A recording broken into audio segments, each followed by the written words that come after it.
Hey, Mark Wahlberg here. Check out Transformers Age of Extinction when it hits AMC theaters on June 27th. You're watching AMC Movie Talk. Stab someone. Hey everyone, welcome to AMC Movie Talk for movie fans. I'm your host, Ashley Mova, and this is the daily show where we give you all of the latest news from the world of movies, plus a little bit of insight into what it all means.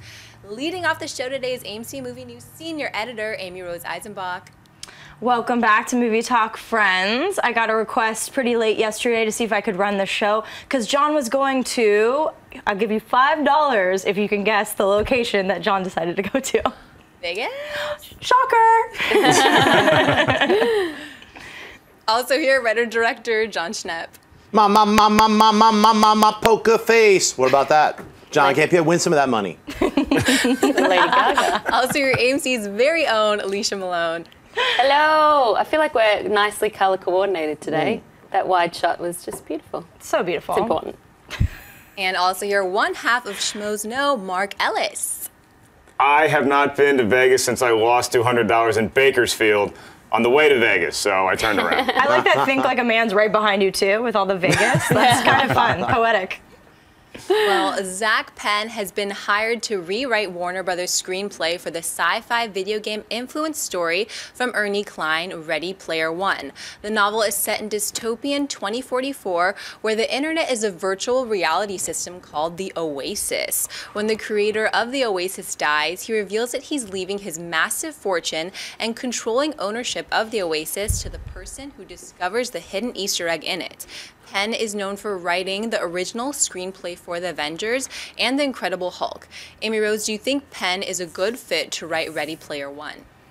Well, I'm more excited about Ready Player One. I've not read it, but I have heard amazing things. I've definitely read about it, and it just sounds really interesting and complex and very relevant to where we're kind of at and where we're going.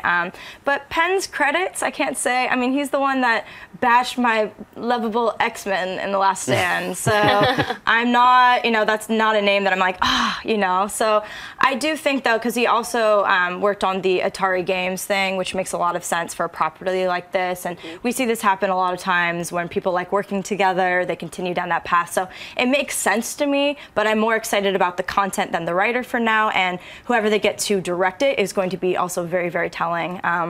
Because there's a lot of potential here, so I hope they don't blow it. What do you think, Ellis? Yeah, I think the director's crucial to this, to take that material and actually make it into a cool film. I have no idea what the term dystopian means, but every time it's used in reference to a film, I end up liking the movie. So like you said. Future. Okay, there we go. Something that makes you sad. Yeah. Thank you guys for letting me sit at the adults table today. I'm so excited about this concept, like you said, and I know he wrote The Avengers, or at least the first draft of The Avengers, but it's so hard with movies today to see, okay, wait, he wrote the first draft, and then somebody else came in and punched up, and how much did he change from the original draft? But look, The Avengers and The Incredible Hulk are 2 credits, then I gotta be on board with this, so I'm excited.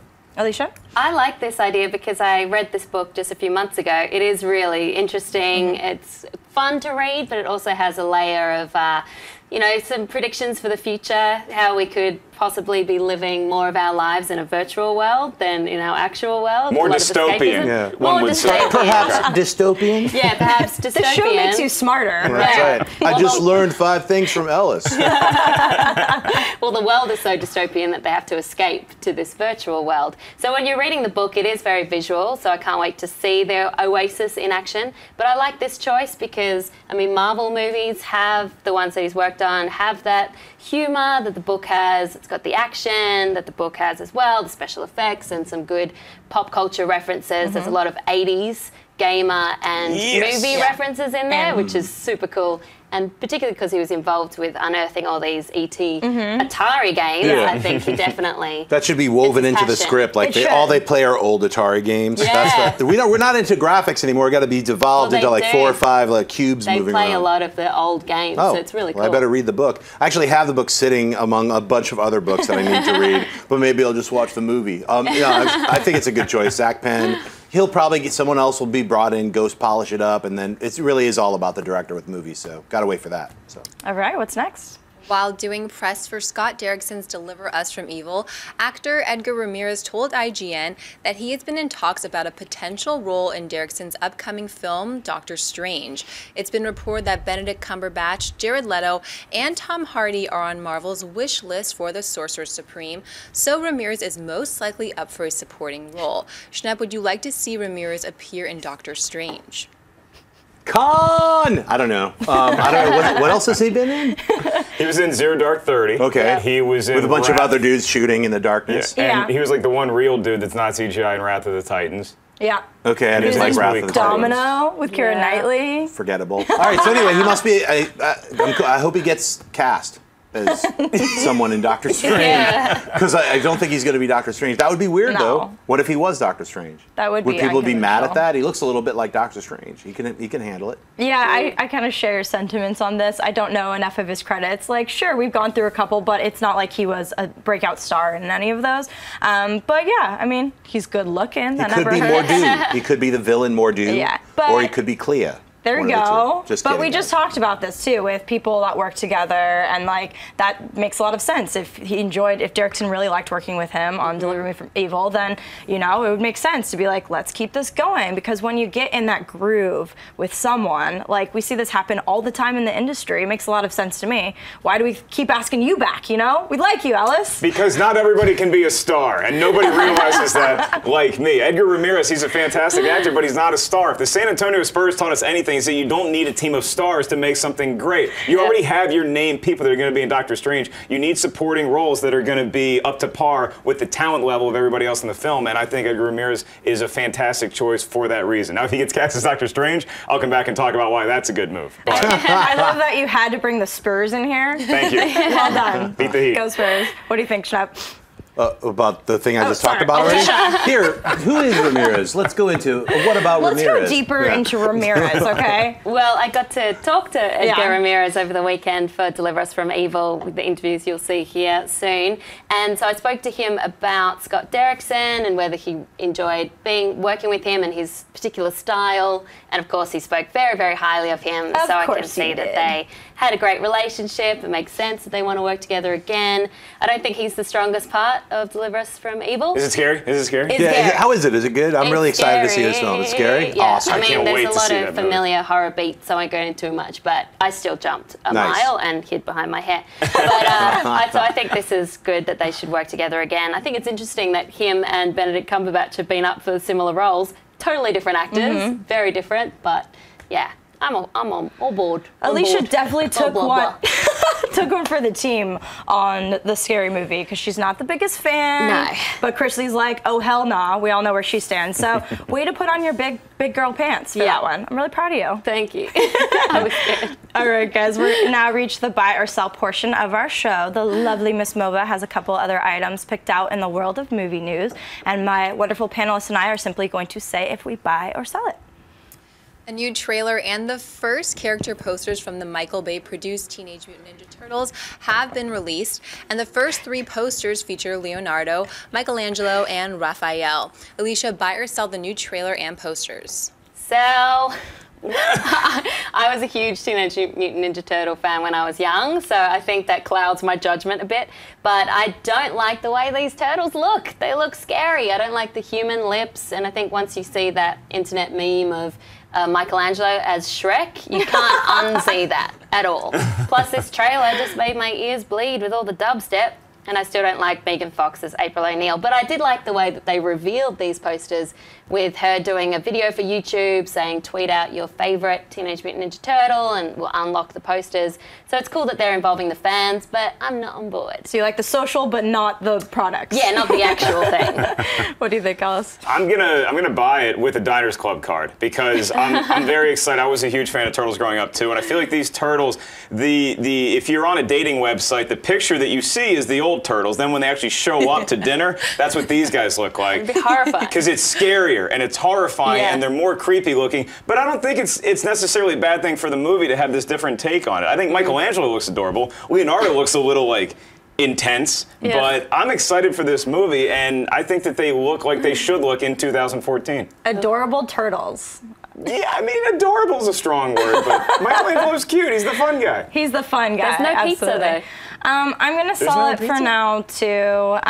You know, I've been a little skeptical about everything we've seen. The one thing that I liked was the actual concept art, and that's not what I'm seeing applied here. So, yeah, I think for posters, they're fine, but it's not getting me excited about it. The trailer, same thing. I mean, Megan Fox, we've talked about this.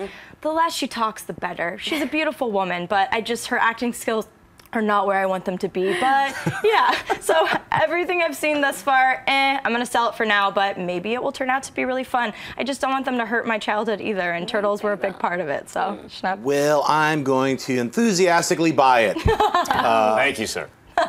I'm not the biggest Turtles cartoon fans, and when the movies were out, I was already like doing some adult stuff. So I still ate pizza, but and drank a lot. But I don't care if they have nostrils. I think they look cool. They look badass. They look like what weird, creepy turtles would look like if they were stretched out with human-like proportions. They look cool to me. I think Shredder looks cool. A lot of people are saying he's like a transformer. Yeah. You know. Do you think they look a little too scary for kids though? Like, I'm excited because I'm an adult. Definitely. I think that for little kids watching this I don't know movie, who they're pitching this Kids to. are into Godzilla. That creature, like, you know, rips monsters apart. This is like in that same vein. The trailer had a ton of action and looked really fun. I laughed out loud a bunch of times. Probably times that you weren't supposed to. No. I think it's cute for someone like me who's not attached to the cartoon of the Ninja Turtles. Like I remember when the comic came out, and I was a little kid, and I was like, "Wow, this is kind of cool. It's like Frank Miller's Ronin." Yeah. So I was like that kind of nerd. Like, yeah, it's like Frank Miller's Ronin. So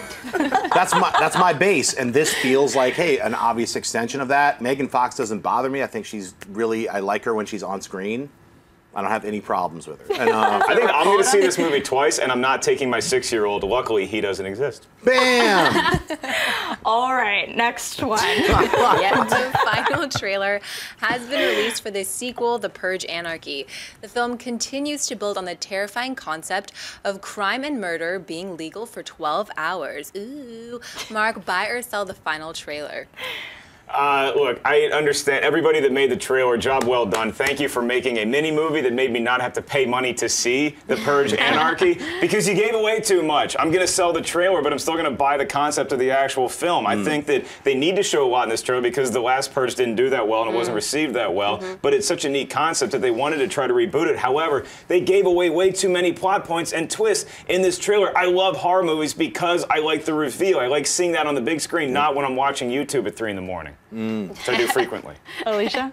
I'm going to buy this trailer because it does look better than the first. Yeah. You know, the first had such a cool idea, dystopian there's thriller. Bing! Yep, dystopian science fiction meets horror.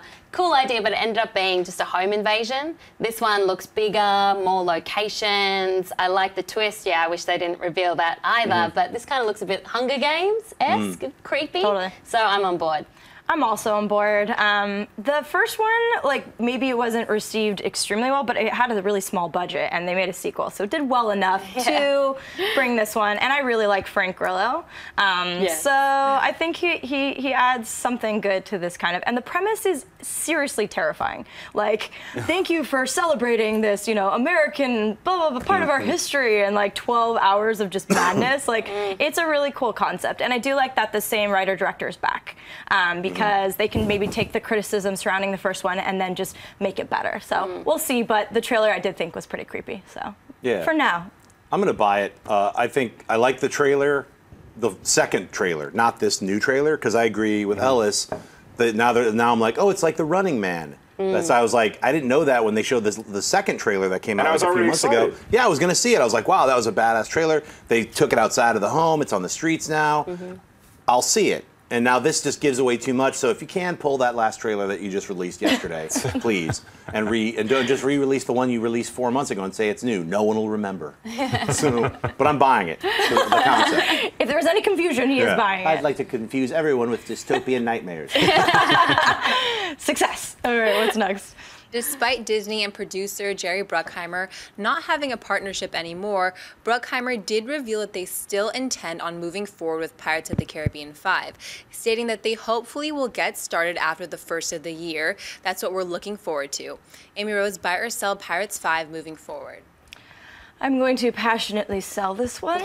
I am not in the camp that knocks Johnny Depp for embarking on all these colorful characters. You know, as such a dramatic actor with his roots, and you know, I could see how much fun that would be to literally. And it's not like he's just jumping into these characters. He creates them from the ground up with everyone. So I can understand. I too wanted him to go back to the dramatic roots, but I don't criticize him. He still brought a lot of fun to that. But that should have stopped after the trilogy. The third one was ridiculous. The first one was really fun. I think that all surprised, you know, it was just a fun adventure. And Keira Knightley, Orlando Bloom, it was great. But it just started going downhill. And a fifth one, I never would have thought this would be happening. So, you know, I can understand why they're going to make it. It's going to make a lot of money, but I have absolutely no interest in seeing it at all. What do you think? I will be with you in the cell camp because those last three movies really coasted off how much fun everybody had with the first film. The one intriguing prospect of this is that since Bruckheimer and Disney are no longer partners, now it's just Bruckheimer making it, maybe we get a little more adult themed Pirates of the Caribbean. I don't think they'd ever take it that way, where they'd make like a cool R-rated one with like evil skeletons stabbing people and boobs and stuff. But see, I'm into that. See, with the boobs or the stabbing? I'll do that. Oh, good. That's why I like being on this show. I just don't think that they would ever take it to that extreme. What about steampunk pirates? Steampunk pirates? Or Robert Urich ice pirates. But Johnny Depp's in there. I would sell that. I would buy that. I would buy that. But I think that there's a ceiling on this franchise now. As great as Johnny Depp was in the role, I think that he's now the ceiling to this, that if you want to completely reboot it, you can't have him come back. You need to completely have a new story now. I liked the first one. I thought that was really fun, but it just lost steam after that. A fifth one to me is unnecessary, although you can see it's a smart business decision because the four films together have made $1.5 billion, so it's a really successful franchise. The only thing I'm interested in are the two directors that are currently attached. Kon-Tiki, the two, Norwegian directors. They did Kon-Tiki 2 years ago, which was, you know, about a Norwegian explorer in the 40s crossing the Pacific Ocean in a raft. It was a really great adventure film, and it looked beautiful as well. So maybe they could bring something different to it. But I agree with you, Alice. I don't want to see Depp back as Captain Sparrow. He's done that now. It was great. Let's just retire the jersey and move on. Are we still buying or selling? Yeah, because I'm buying it. I'm buying these pirate movies. You know what? I didn't even like the first pirate movie. Just saying, I didn't see the second or the third or the fourth, and I'm not going to see the fifth one. Did you go on the ride ever as a kid? Nope. Wow. No, I did take the Pirates ride. That's a lot. They added Sparrow too now. Oh, really? As a kid, I had the weird Dead Man's. You know, I had a couple of those models too. So there you go. So you're buying it just because you like pirates. Yeah, I like pirates. Let's keep that pirate thing going. I'm not going to see the fifth movie either. But I'm buying the whole pirate thing. Put some steampunk stuff in there. Yeah. You're buying the prospect of what it could be. Yeah, it could be awesome. All right, guys. Before we jump into mailbag, I do want to remind you we are going to take a couple live Twitter questions. So be nice to Miss Mova because she is the gatekeeper for today. All right, we have a couple items picked out for mailbag, user-submitted questions. What's the first one? David Perez writes, "Hello, movie talkers, awesome show. After watching the trailer for The Equalizer, I got to thinking, who is the better older action star? Denzel Washington, Man on Fire, Two Guns, The Book of Eli, Safe House, etc., or Liam Neeson, Taken series, Unknown, Nonstop, The A-Team, The Great, etc.? While not all of these are examples of great movies, I think we can all agree they were pretty badass in their respective roles. I say it's Denzel and would love to hear your opinions. Thanks for all that you do." I love this question because, first of all, don't call them older action stars. I don't think they'd appreciate that. But yeah, I just think they're both really great. They bring such different energies, and they just completely command presence when they're on. I love Denzel. I absolutely love him. I will see a movie that has been done before just because he's starring in it, like that next one coming out of his, like that we've seen all the cliches again and again. But if Denzel's in it, I'm excited about it. But Liam Neeson, he's just got something, and his voice, and he's super intimidating and fabulous. I love him. So I'm going to edge that way, but I love, love, love Denzel. What do you think, Schnapp? Give me the bunny from Darkman. You forgot about that. That freaky, like, go inside my eye, things explode, come back out, break a finger. Love that movie. You know what? I can't pick either one, so I say cast a movie with both of them in it, and they have to fight each other. Face off. It's like, you get my daughter back. You better get my father back. And that's it. They bunny hop. Yeah, they bunny hop. I'd love to see that. I think Denzel's probably the more believable action star, but I have a special place in my heart for Liam Neeson. So I choose Liam Neeson. As the internet tells me, like, he's been, a Jedi Master, he's trained Batman, he's Aslan, he's Zeus, he's boxed wolves and saved his daughter from international mobsters. What can't he do? Twice. Original Darkman. Yeah, original Darkman. I love seeing him, fly through the air slow motion as a plane crashes and he's shooting his guns and he's hitting his targets. So I'm going for Liam Neeson. Well, you can tell that this is the question of the day because these are the only two older action stars that have not done an Expendables film yet. They're like, we're doing just fine on our own. Yeah, they're good. And so they don't need all that other stuff, so that's why they are A and B. I think this is Lakers-Celtics in the 80s, and if I have to take one, I have to go with Denzel. Look, Liam Neeson's had a great run recently, but Denzel has been there. He's been on top for longer in these kind of films, and if there is a tiebreaker, that film is Man on Fire. I think Liam Neeson had, after he made the first Taken, after the second Taken, I was like, ooh, you stubbed your toe a little bit there. Denzel hasn't had a toe stub that bad in a while. Plus, this Equalizer trailer looks awesome. Mistaken is what the second Taken should have been called. I loved Man on Fire. That movie was so good. Where did Dakota go? She was so phenomenal in that movie. I was like, this little actress is going to be big. And then our sister is stepping it up. I like that, Elle. All right, what's next? Emmett the Great writes, greetings and salutations. I was wondering if there are any movies that would be a deal breaker for you guys in a relationship. I can't tell you how many relationships I've ended over that curse line of, I prefer the newer trilogy because it looks prettier. Then I storm off cursing midichlorians. Conversely, is there a movie that if a potential suitor claims it's awesome, that seals the deal? This question's really funny to me. I remember being on a date a couple months ago, and we were in this, it's kind of on topic, kind of off topic, but whatever. And we were in this bar, and I was like, it feels like Rivendell in here.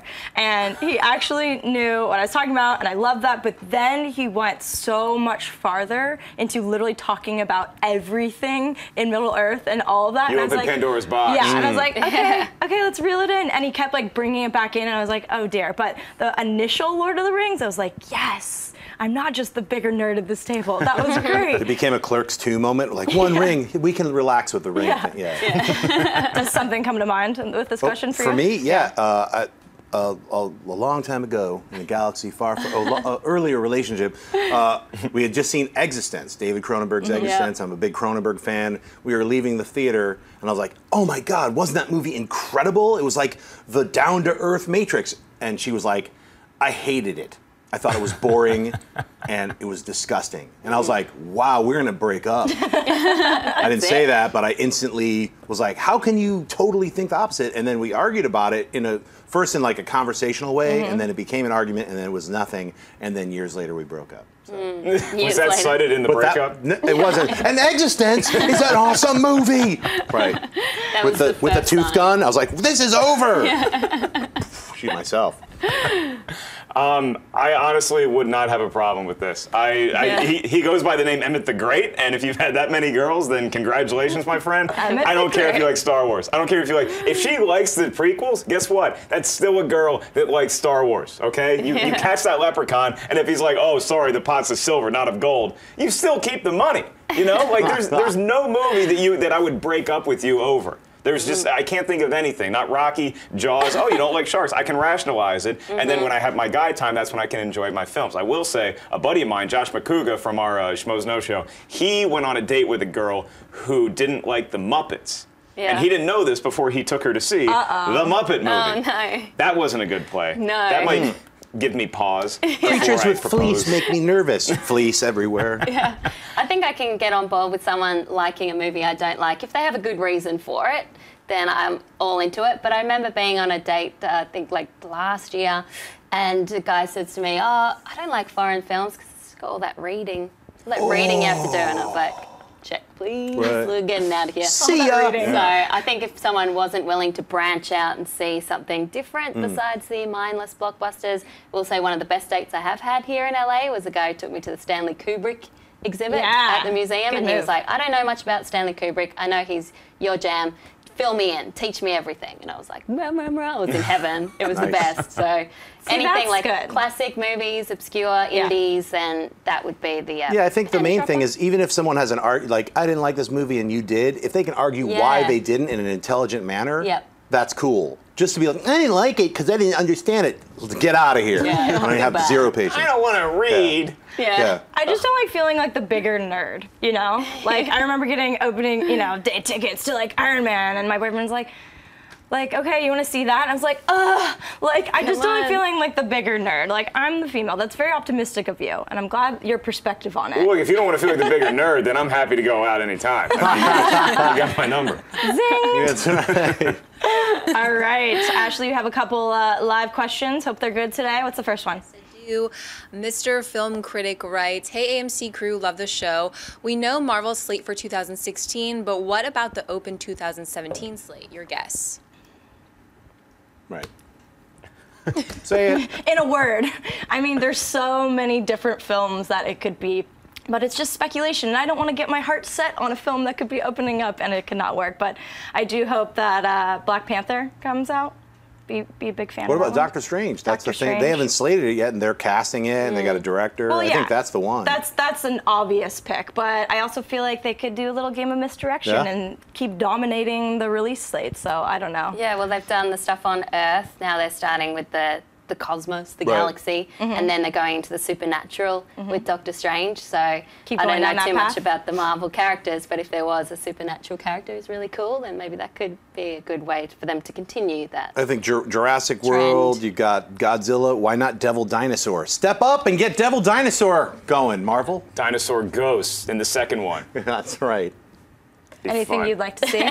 Doctor Strange, I think. Because I think especially that release date, it would give it enough time to really gel well, and they wouldn't be rushing it like Ant-Man, so that's what I'd like to see. We're going to start seeing a lot more, because look how far they planned these next 2 years out, so we're going to see a lot more Marvel dates, and Kevin Feige and team will probably be like, we're not moving, even if one of the other dates is released. But that does help if the whole report was true with DC, because they can kind of maneuver that a little bit. Again, we don't know if it is or not, but so we don't have another Cap 3, Batman vs. Superman situation on our hands, because it only hurts the fanboys. Wouldn't that be weird if that report about all those 6 or 7 DC movies is a lie, and there's none? There's only one Batman coming out in 2018. And then we're done. Come on, DC, we're all behind you right now. Let's see a bunch of movies. It's like the beginning of every semester you had in school when you're like, okay, I'm going to do this, I'm going to get my work done early, and I'm going to be able to hang out on the weekends, and then it's like the last day of December, and you're just cramming everything. It's a possibility with DC right now. I don't want that to happen. All right, what's next?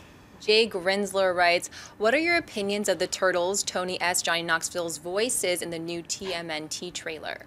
We'll let our resident optimist for the Turtles talk about this one. I loved it. They sounded like turtles to me. They didn't necessarily sound like turtles turtles I grew up with. Go watch the trailer. That's what they sound like. Just don't watch too much of the trailer because it gives away way too much that you didn't need. But again, I think that for what they look like in 2014, that's what turtles should sound like. I'm totally on board with this movie. Even Raphael, I was never that big of a fan of. He's kind of the wild card, mental nut Everyone of the group. loves Michelangelo. Everybody loves Michelangelo. And I love Donatello. I was a big Leonardo guy. So Leonardo looked a little weird. He sounded a little weird to me. But again, that's Leonardo, and I'm not going to question the leader of the Turtles. Poor Raphael.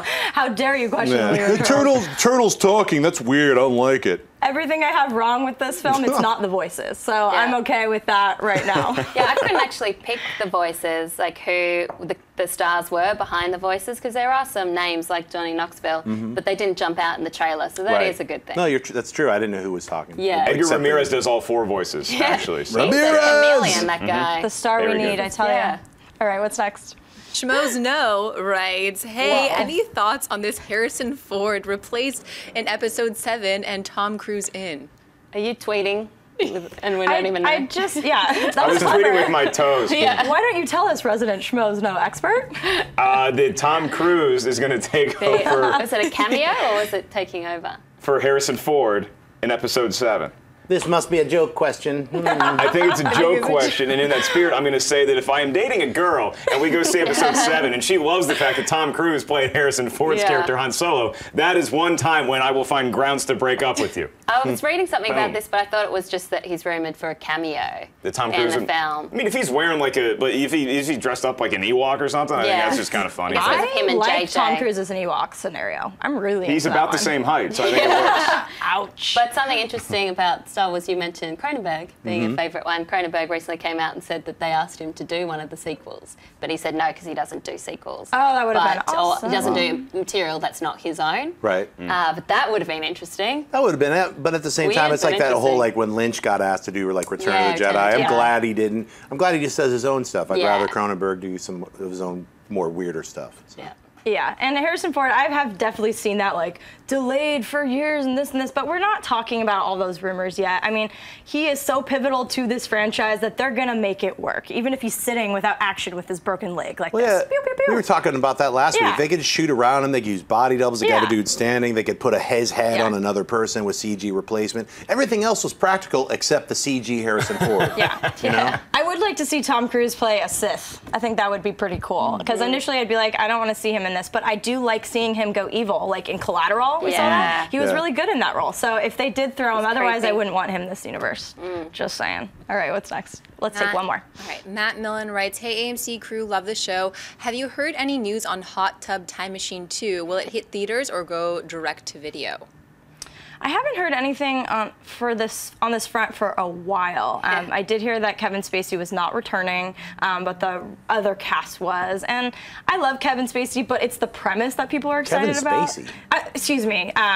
John Cusack. John Cusack. I was going to say, I got I to was see like, the director's cut. what? I'm in an alternate time Hot Tub Time Machine AMC Movie Talk. Kevin Spacey Spacey. was in the Hot Tub. Kevin Spacey as his House of Cards character actually is going to appear. So that should be really cool. Frank Underwood. Yeah. But yeah, the other twin. But yeah, I know he's not returning, not Spacey, but the rest of the cast is. Right. And I thought the first one was fun, but I can't say I'm waiting with bated breath for this one. Have you heard anything about it? I have not, and I have not seen the first Hot Tub Time Machine. I love the concept. I heard it was funny, but maybe not as funny as people It's wanted it to hilarious. be. Is it You really? like it, yeah. I I loved really it. loved it. I liked it Yeah, too. I loved was so it. surprised that Steve it was Pink. as funny as it was. Yeah. Then let's make a And sequel, time Jack. travel, come on. Yeah, Steve it's Pink. totally Steve I think Pink is Steve great. Pink. Did he write the sequel as well? I don't remember. All right. Well, I hope he's board for involved. sequel, yeah. I know Adam Scott did he replaced John Cusack Yeah. as like the central character, but Yeah. everyone else is back, and everyone else was awesome. Yeah. Rod Yeah. Corddry. I love That's that. going to hit every- theaters, right? Yeah. It's that'll going to be a hit theatrical theaters. I release, mean, yeah. it's already in the can. It did so pretty well, the it'll first probably one, come I out in a think, couple so. months. Yeah. Yeah. And Adam Scott, I like him in that role, because he always kind of plays that role, but I still like him, so I think he's a worthy replacement. All right, you know what? I lied. We're going to take one more. Just one more, because I'm feeling Okay. generous today. Do it. Okay, Terrence Page writes, better sci-fi movie, Ridley Scott's Alien or John Carpenter's The Thing? Oh, that's tough. We just ended on a wham. Damn. That's a gut punch. That is a both. gut punch. My gosh.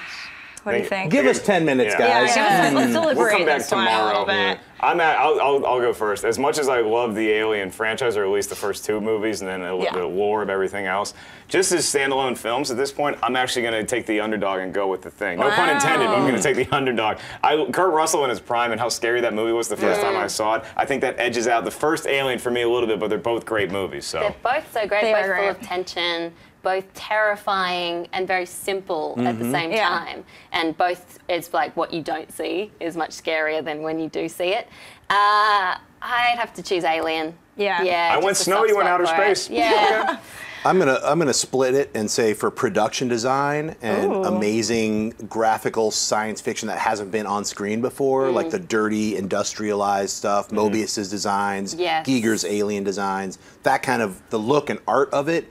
Alien, but as far as for me, the sheer terror of a creature that can become you and transform into all these other things, The Thing scared me Yeah. Oh my gosh. so much that I have to go with The Thing, and I love that film. I could see it I've seen it more times than Alien. I love both of those films, but I'll go with The Thing. It's a really good versus question, actually, because I feel like it really depends. And I agree. The Thing scared me more, but in terms of what it did for the sci-fi genre and in terms of what I like from the genre, I'd go Alien as well. Not to mention, it introduced one of the most iconic, amazing female characters in pretty much cinema history with Ripley. So I'm going to go that route, but they're both pretty phenomenal. So ladies go with Alien, the men go with The Thing. Yeah, Ripley I like forever. that. Larger metaphor going on here, just saying. All right, guys, that is all the time we have for today. Thank you so much for joining us. I would like to thank my wonderful panel sitting to my right, Mr. Mark Ellis. Where can people find you? Actually, if you're on YouTube, just go to my YouTube channel, Schmoes Know, and click the subscribe button, and you can check out our website, schmoesknow.com. The lovely Alicia Malone. Where can people find you? You can find me on Twitter and Instagram at Alicia Malone, and I turn up on that channel too. Yeah. Writer-director, Mr. John Schnepp. Hey, you guys can find me at Twitter and Instagram. I love talking about movies and seeing movies with my lady Holly, because we're both nerds, but on different levels. We have a lot of fun. And check me out. I'm going to be in Albuquerque, New Mexico this weekend at the Albuquerque Comic-Con, or Albuquerque Comic Expo is what it's called. So if you guys are in New Mexico or at Area 51, bring me an alien. I like the shout out to Holly. Also shout out from me. We love you. And the lovely Ashley Mova. Where can people find you? You guys can find me on Twitter at Ashley Mova and tonight on the Pretty Little Liars After Show. Yeah!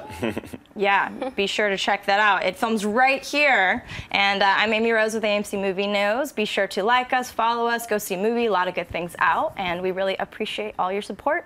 We hope you win money, Campia. And we'll see you tomorrow. Thank you so much. Bye-bye. Hey everyone, if you like this video, click that thumbs up button and make sure to subscribe to our AMC Movie News YouTube channel. It's free and helps you stay up to date with all the latest movie news, as well as our daily AMC Movie Talk show. Also, make sure that you follow us on Facebook and Twitter to stay up to date with all of our special promotions, contests, and prize giveaways.